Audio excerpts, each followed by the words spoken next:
I want to get to 2021 in one way. You Hmm. were named a team captain. First, how did that feel? And then second, how do you decide team captains at Notre Dame? Yeah. So I'll tell you since it's for easier. I'm Mm, going to tell you how so the teammates choose it.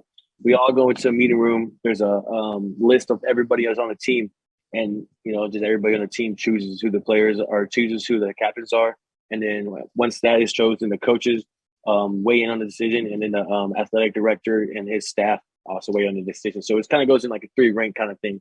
Um, so once it goes through all that, that's when you finally name captain. And I had the privilege and of just being able to be a captain of Notre Dame because, like you said, like my freshman year, 2019, I was redshirted. I didn't really play. I didn't play at all my freshman. I played the four games and I was done. Just so being in that position of being like on the back burner, on the bench, and like, dang, like where do I go next? You feel me? Like what's gonna happen next? What can I do to get to where I want to be? Because I knew like I said, I knew what type of player I was. I still know what type of player I am. So like I didn't belong right there. I knew that wasn't my spot. So it was on to me holding myself accountable to go put that work in to get to where I wanted to be. So when I was named captain, it was a shock. It was a blessing, but I knew I deserved it from the day I walked on campus because, like I said, I knew the type of player I was. I knew when I got my chance what I would do and what I could bring to the team, and being that leader. So, like I said, it was a blessing, but like it's kind of like a thing that I knew I deserved because of the work I put in to get to where I was at then. no, man, that is such a big deal. I mean, it's one thing for you to get the opportunity to play tailback and start at Notre Dame. It's quite Mm-hmm. another for you to know that you achieve team captain because that speaks so highly of not just your team, but obviously of the administration and what they think of you.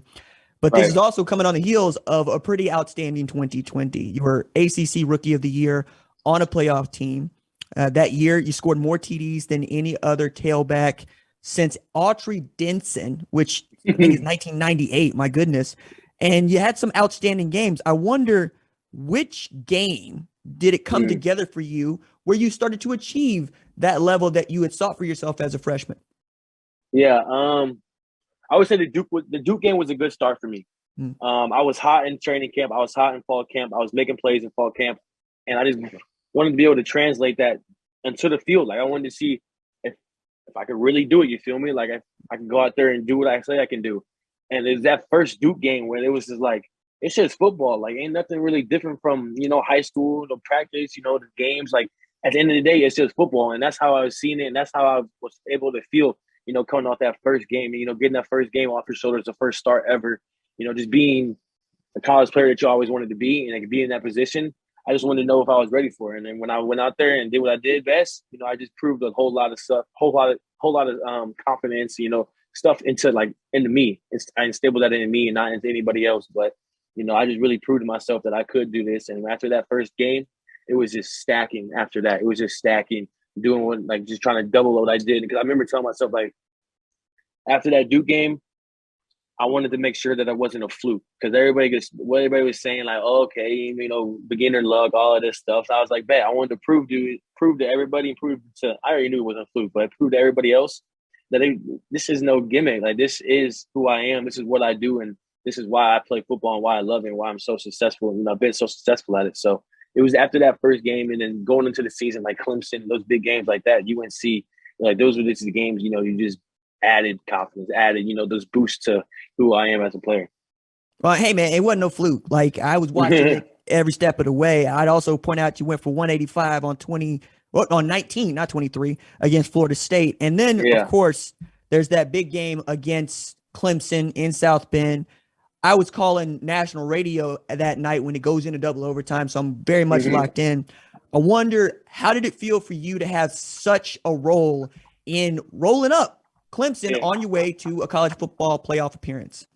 It's like a dream come true. Like, you have these imagine those high school games of, Wayne State did that. And then you go to the next league, the next big level, which is college football, and they play the number one team in the nation under the lights at home. Like there's nothing better you could ask for that. So um I know as a team and as an individual as myself, like we were so locked in on a different level that like you could have told us we were gonna win the game. We would have told you, yeah, but like it wouldn't have been like you feel me. It wouldn't have been like no hesitant. Yeah, like we would have was 100% confident in what we did, and we knew that we had a game plan to stick to because after that first big run, the only thing that can go in my mind is they're going to punch right back. They're coming right back to get us. Like they're trying to do the same thing that we just did to them. So we got to stay on 10, like stay on tip, because we don't know what could change. You know, the momentum of the game, that game was so up and down. Like there was so many turnovers, so many, you know, big plays, and just there's so much happening in that game where you had to stay, you know, even keel. And that's when I found like most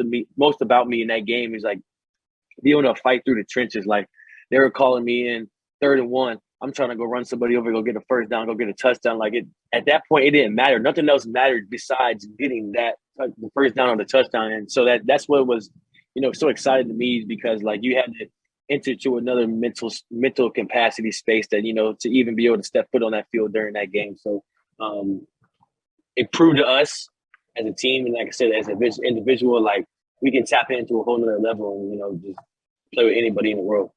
Thanks for watching this video, and remember, hit that subscribe button so you don't miss any other videos on the #1 Ranked Show YouTube channel.